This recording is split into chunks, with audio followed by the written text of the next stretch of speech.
Buenas tardes, mi nombre es Fernando Esteban Cruz Martínez, de la licenciatura en Educación Deportiva y la materia se llama Morfofisiología.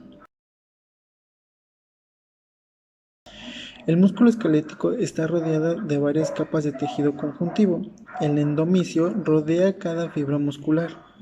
El perimisio agrupa las distintas fibras musculares en dos fibras musculares. El epimisio recubre el conjunto de músculo. Tras haber atravesado el epimisio, los vasos sanguíneos, arteriolas y venulas, dice que garantizan la vascularización del músculo. Crean una fina red de capilares que llegan al perimisio y después el endomisio para vascularizar cada fibra muscular. Las prolongaciones de los nervios llegan también al perimisio. Terminan en una arborescencia cuyas ramificaciones acaban en la unión neuromuscular para inervar las diferentes fibras musculares. Las características funcionales. Excitabilidad es la facultad de percibir un estímulo y responder al mismo, por lo que se refiere a los músculos esqueléticos. El estímulo es la naturaleza química, la acetilcolina liberada por la terminación nerviosa motora, que es la respuesta de la fibra muscular de la producción y la prolongación a lo largo de su membrana de una corriente eléctrica que origina la contracción muscular. Contractibilidad. Dice que es la capacidad de contraerse con fuerza ante el estímulo apropiado. Esta propiedad es específica del tejido muscular. Dice que la elasticidad es una propiedad física del músculo, es la capacidad que tiene para acortarse y recuperar su longitud de descanso después del estiramiento. La elasticidad desempeña un papel de amortiguador cuando se producen variaciones bruscas de contracción. Creo que en este punto la elasticidad en el deporte podemos enfocarla en el voleibol, ya que en ese deporte se desempeña mucho la elasticidad. Y la siguiente es extensibilidad. Dice, esta facultad de estiramiento, si bien las fibras musculares cuando se contraen se acortan, cuando se relajan pueden estirarse más haya la longitud del descanso. La plasticidad. Dice que es el músculo que tiene la propiedad de modificar su estructura en función del trabajo que se efectúa. Esta se adapta al tipo de esfuerzo de su función del tipo de entrenamiento o de su uso. Así se puede hacer un músculo más resistente o más fuerte. Los velocistas tienen los miembros inferiores en un predominio de fibras musculares de tipo rápido, mientras que en los corredores de maratón prevalecen las fibras musculares de tipo lento, puesto que en la de los velocistas pues es para alcanzar su velocidad más rápida y en los maratonistas es de resistencia, de que el cuerpo aguante. Bueno, a continuación, desarrollo del músculo. El crecimiento del músculo. Durante la infancia y la pubertad, el crecimiento va a implicar un aumento del volumen del cuerpo muscular de aproximadamente 20 veces. El crecimiento del músculo después de un nacimiento no depende de un aumento del número de fibras musculares, alrededor de 250 millones, sino de un aumento de su diámetro y de nuevas miofibrilas y de su longitud. Estas modificaciones están sometidas a factores nerviosos, mecanismos y hormonales. Envejecimiento del músculo. Con la edad, los músculos se hacen más delgados y su fuerza disminuye. La utilización escasa o anula de los mismos desempeña un papel importante en la atrofia de las fibras musculares. Se produce una pérdida de las mismas, una disminución de su tamaño, etcétera. Con frecuencia a estas lesiones musculares se añaden un factor de denervación. Los huesos constituyen junto con los cartílagos el amazón rígido que da forma y sostiene el cuerpo. Sirven para proteger determinados órganos internos como el encéfalo, el corazón y los pulmones, y además colaboran en la formación de células sanguíneas y en el almacenamiento de sales minerales. Tipos de huesos. Teniendo en cuenta su forma externa, los huesos pueden clasificarse en largos, cortos, planos e irregulares. Huesos largos son aquellos en los que predomina la longitud sobre la anchura y el grosor. Entre ellos incluyen el fémur, el húmero, la tibia, etc.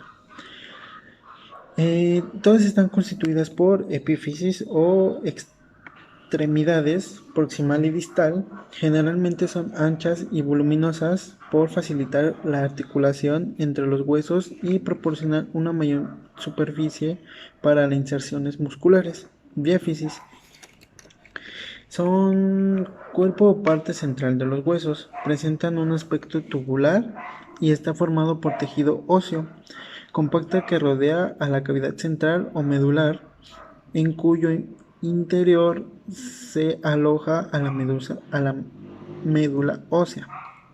Metáfisis constituye la zona de separación entre epífisis y diáfisis. Está formada por tejido óseo esponjoso y una placa cartilaginosa. Los huesos cortos son aquellos en los que no predominan ninguna de las tres dimensiones, por la que presentan un aspecto cúbico. Está formado por tejido óseo esponjoso y médula ósea, rodeada de tejido óseo compacto, cúbito por periósteo, salvo en las superficies articulares. Se localizan principalmente en el carpo de la mano y el tarso del pie. Los huesos planos suelen ser delgados y de aspecto curvo. Están formados por dos capas de tejido óseo compacto, con tejido óseo esponjoso y la médula ósea en su interior.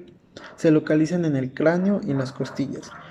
Los huesos irregulares son aquellos que por sus características morfológicas no pueden incluirse en ninguno de los tipos anteriores.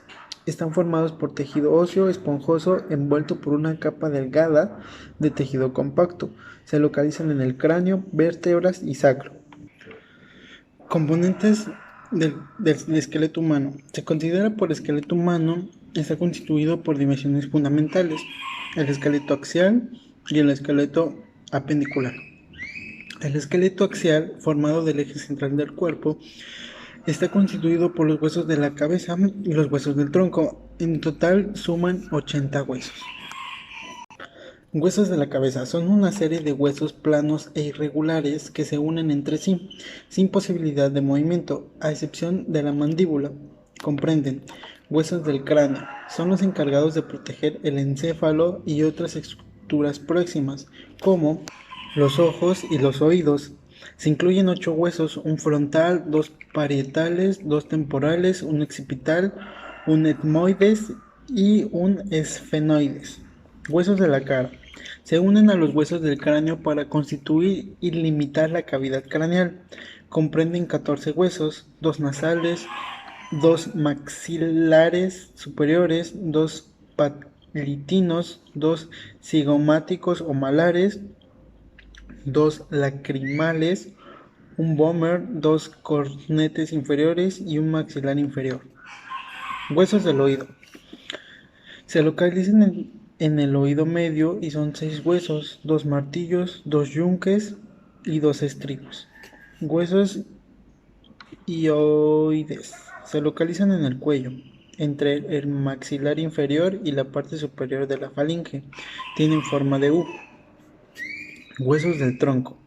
Incluyen los huesos de la columna vertebral, el esternón y las costillas, encargadas de proteger los pulmones y demás estructuras de la cavidad torácica. Suman en total 51 huesos. La columna vertebral es una unidad flexible que sostiene el cráneo, sirve de fijación a las costillas, protege la médula espinal y permite la inserción de gran numerosos de músculos. Vista lateralmente, presenta 4 incurvaciones, 2 convexas y 2 cóncavas. Huesos de los miembros superiores son, de arriba hacia abajo, el húmero, el radio, el cúbito y los huesos de la mano. El húmero es el hueso del brazo. Se caracteriza por presentar 2 ensanchamientos en cada uno de sus extremos. El cúbito y el radio constituyen los huesos del antebrazo. El cúbito es el más largo y de localización medial, y el radio es más corto y de localización lateral. Ambos se articulan en su porción distal con los huesos del carpo, formando la articulación de la muñeca. La mano está formada por el carpo, el metacarpo y las falanges de los dedos. El carpo está compuesta por dos hileras de huesillos, escafoides, semilunar y piramidal. Huesos del tórax. Son 12 costillas en cada lado y el esternón. Las costillas se articulan en su parte posterior por las vértebras dorsales. El esternón se localiza en la parte anterior del tórax. Tiene forma alargada y se compone de tres partes: manubrio o parte superior, cuerpo o parte intermedia y apéndice o parte inferior. A ambos lados presentan un escotaduras laterales en las que se articulan las costillas. Características del músculo esquelético o estriado. La mayoría de los músculos esqueléticos son estructuras independientes que cruzan una o más articulaciones y que, gracias a su capacidad para contraerse bajo control nervioso, pueden producir movimientos articulares. Su estructura. Los músculos esqueléticos presentan fibras musculares constituidas por miofibrillas, cada una de las cuales están envueltas por la capa delgada de tejido conectivo o endomisio, haces o fascículos, formados por un conjunto de fibras envueltas por una vaina de tejido conectivo o perimisio.